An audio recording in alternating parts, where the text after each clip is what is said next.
ውድ ተመልካቾቼ ለዛሬ ይዤላችሁ የመጣሁትኝ እንደዚህ ላይን የሚማርክ ለጤና ተስማሚ የሆነ ሰላጣ ነው። ይህ የምታዩት ቅጠል ኬል ይባላል። ኬልና የኬሉን ቅጠልና የስኳር ድንች ሰላጣ አብረን እንሰራለን። ይህ ስኳር ድንች በተለምዶ እኛ ከምንገዛው ስኳር ድንች ከሁሉም የሚለየው ውስጡ ኦሬንጅ ከለር መሆኑ ነው። ብርቱካናማ አይነት ከለር ነው፣ ወይም ወደ ካሮት አይነት ከለር የሚጠጋ ነው። ቅጠሉን ከእንጨቱ ላይ ከለመለም ነው በኋላ ከዛ እናጥበዋለን። እንደዚሁም ማጠብ ትችላላችሁ እስከ እንጨቱ እንደ ምርጫችሁ። ያው እንደዚህ ስናየው ለማጽዳትም እንዲመች ነው እኔ እንትን ያልኩት። ይሄ ደግሞ ቢካርቦኔት ሶዲየም ነው። ከሌላችሁ በውሃ ብቻ ማጠብ ትችላላችሁ።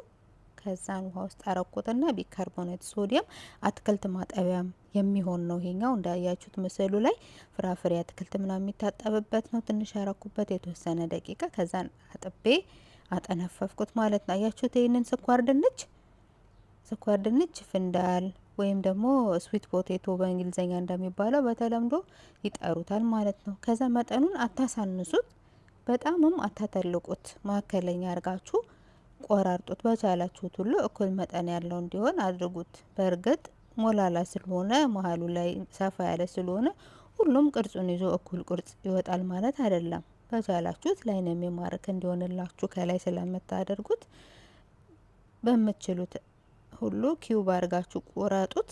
ከዛም በኋላ በሳህን እናረገውና በጎድጓዳ ሳህን ማፕል ሲራፕ ይባላል። ይሄ ማፕል ሲራፕ ከሌላችሁ ማር አርጉበት። በወቅቱ ስላልነበረ ማርን ያረኩበት። ትንሽዬ ጨው እናረግበታለን። ቁንደ በርበሬ ከቻላችሁ እዛው ሸክሸክ ያለ የተፈጨ ዱቄት ያልሆነ ብታረጉበት አሪፍ ነው። ከሌላችሁ ዱቄቱን ሳታበዙ ትንሽ አርጋችሁ ዘይቱን አድርጉበት። ከዛ እንለውሰውና በኦቭን ነው የምናበስለው። መሽቢ ነው የምናደርገው። የኦቭኑን ሳህን ላይ ወረቀት ዝብዳ የሚባለውን ይሄ ቤኪንግ ፔፐር ነው፣ ማብሰያ ወረቀት ነው። ሳህኑ ላይ ያደረኩኝና ማብሰያ ስላችሁ ኦቭን ውስጥ የሚገባል ለማለት ፈልጌ ነው። በቀላሉ ለማንሳትም እቃውንም ላለማጠብም ይገላግላችኋል። ከዛ ነው ኦቨኑን መጀመሪያ አግየው ነበረ ከላይም ከታችም ለኩሼ። ከዛም በኋላ እያያችሁት ከታችም ከሆነ የለኩሳችሁት ከላይም ከሆነ ጥንቃቄ እየጠበቃችሁ እንዲበስል ማለት ነው። 3 ደቂቃ ይፈጃል። ከበሰለላችሁ ደቂቃው አስፈላጊ አይደለም። እዚህ ጋር ደግሞ የሰላጣውን ሶስ ለመስራት ነው ነጭ ሽንኩርት ነው ያደረኩትኝ። 1 ማንኪያ ደግሞ ሞስተርድ ነው። ይህ ሞስተርድ ዲጁን ሞስተርድ ይባላል። ያገኛችሁትን አይነት ሞስተርድ መጠቀም ትችላላችሁ። ዲጁን ሞስተርድ ካላችሁ ተጠቀሙ። እዚህ ጋር ማፕል ሲራፕ ነው የሚደረገው። በወቅቱ ስላልነበረኝ ማርን የተጠቀምኩት ማፕል ሲራፕ ከጎኑ ላይ እንደዚህ ጽሁፉን ይሄ ፎቶን የምታዩት እሱ ነው ማፕል ሲራፕ ማለት ነው። ትንሽ ያደረኩበትኝ እንዲሁም ደግሞ የወይራ ዘይት ነው ያደረኩት። እንዲሁም ደግሞ ካልቱፋህ ወይም አፕል ሳይደር ነው ያደረኩበትኝ። ምን ያክል የሚለው የአፕል ሳይደሩን ትንሽ በዛ አድርጌዋለሁ እንደምታዩትኝ። ከዛን ጨው እናደርጋለን፣ እናደባልቃለን። ሶሳችን ዝግጁ ሆነ ማለት ነው። እንደምትሰሩት የሰላጣ ብዛት የሶሱ መጠንም ይወሰናል። ይህ አሁን በቂ ነው ለአንዱ ሰላጣ ማለት ነው። ጨዋችንን እንቀምሳለን። አታብዙ ጨው። ልጁን ማስተርድ ራሱ ጨዋማ አይነት ባህሪ ስላለው ማለት ነው። ማሻላ እንደውም ሶስ ካነሰ ብዬ እኔ ጨመርኩበትኝ ስቀምሰው ማለት ነው። የሆነ የሰላጣ ሶስት ነጥዬ ትንሽ አፍ ያዛ ማድረግ አለበት አይደል? ቆምጠጥ ብሎ እንደዛ ማለት ነው። ይሄ ደግሞ ለጆዛዩን ጀበል ይባላል።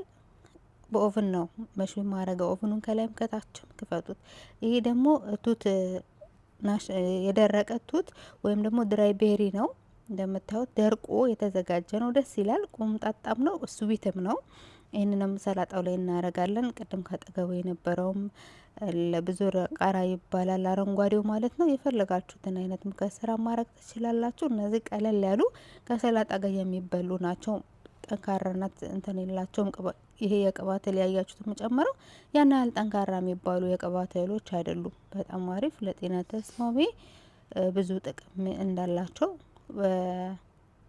ሳይንስም የተረጋገጠ ነውና የዛሬው አመጋገባችን ጤናማ አመጋገብ ለሚበሉ ብዙዎቹ እንደዚህ ከአረቦች ይልቅ አውሮፓዎች ይህንን ያዘወትራሉ፣ አይታችሁ ከሆነ ማለት ነው። ከዛን ይህንን ቅጠሉን ከመክተፋችን በፊት በደንብ እናደርቀዋለን። እንደምታዩት ቅድም ሳደርግ የነበረው ውሃውን እያጠነፈፍኩት ነበረ። ከከተፍነው በኋላ በምንፈልገው መጠን ሳህኑ ላይ እናደርገዋለን። ከዛ መሽዊ ያደረግነውን ፖቴቶ አያችሁት በስሏል። ከለሩ አልተቀየረም፣ ያኔ እንትን አላለም።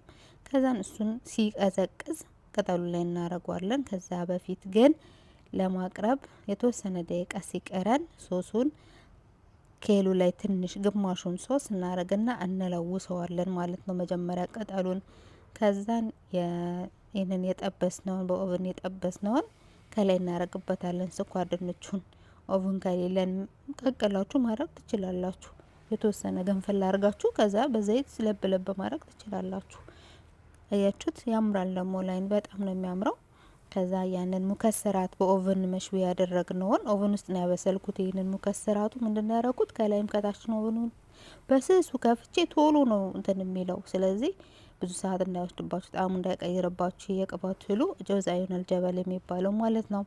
ከዛም በኋላ የሙከሰራት ሌላ ያሳዩዋችሁን ድራይ ቤሪውን እንዲሁም ደግሞ ብዙ ቃራ እንዲሁም ደግሞ የጅብን ፊታ ነው የፍየልም ቺዝ ካላችሁ መጠቀም ትችላላችሁ። እኔም ኖርማል የላሙን የላም ምስል ያለበትን ጅብን ፊታን የተጠቀምኩትኝ። ፈርፈር አርጉት በእጃችሁ እንደዚሁ። የተከተፈም አለ ግን ደስ የሚለው እንደዚህ በእጃችሁ ሰፋተፍቱት ነው። ጅብኑን አይብ ማለት ነው እኛ ጋር አይብ እንደምንለው።